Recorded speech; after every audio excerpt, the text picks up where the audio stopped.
যিকোনো মুহূৰ্ততে ঘোষণা হ'ব ২৬ সহস্ৰাধিক পদৰ ফলাফল।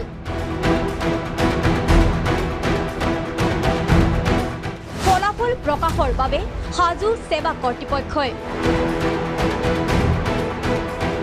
সেৱা অনলাইন ORGৰ যোগে ঘোষণা কৰা হ'ব তৃতীয় আৰু চতুৰ্থ বৰ্গৰ ২৬,৪৪২টা পদৰ পৰীক্ষাৰ ফলাফল।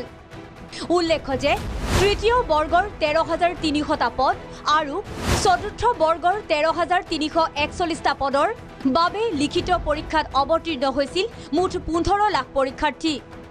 মন কৰিবলগীয়া যে ২১ আৰু ২৮ আগষ্টত অনুষ্ঠিত হোৱা লিখিত পৰীক্ষাৰ বাবে ৰাজ্যৰ একাধিক জিলাত কৰ্তন কৰা হৈছিল ইণ্টাৰনেট সেৱা, যাক লৈ বিতৰ্ক হোৱাৰ পিছতো নিকা আৰু স্বচ্ছভাৱে পৰীক্ষা অনুষ্ঠিত হোৱাৰ স্বাৰ্থত নেট সেৱা কৰ্তন কৰিছিল ৰাজ্য চৰকাৰে। পৰীক্ষাৰ আবেদন মাচুলক লৈ হোৱা প্ৰতিক্ৰিয়াৰ মাজতে মুখ্যমন্ত্ৰী ডক্টৰ হিমন্ত বিশ্ব শৰ্মাই ঘোষণা কৰিছে যে অনুতীৰ্ণ হোৱা পৰীক্ষাৰ্থীৰ আবেদন মাচুল ঘূৰাই দিব ৰাজ্য চৰকাৰে। প্ৰাগ নিউজৰ আগত সেৱাৰ এক সূত্ৰই দিয়া তথ্য অনুসৰি ফলাফল দিয়াৰ বাবে সম্পূৰ্ণ সাজু সেৱা কৰ্তৃপক্ষ।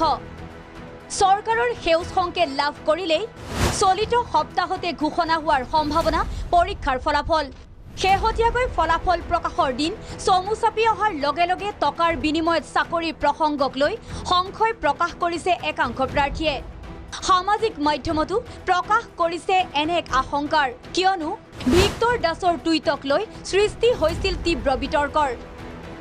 এনেস্থলত কোনো ধৰণৰ খেলিমেলি নোহোৱাকৈ ২৬ সহস্ৰাধিক পদৰ ফলাফল ঘোষণা কৰাটো চৰকাৰৰ বাবে হ'ব এক বৃহৎ সফলতা।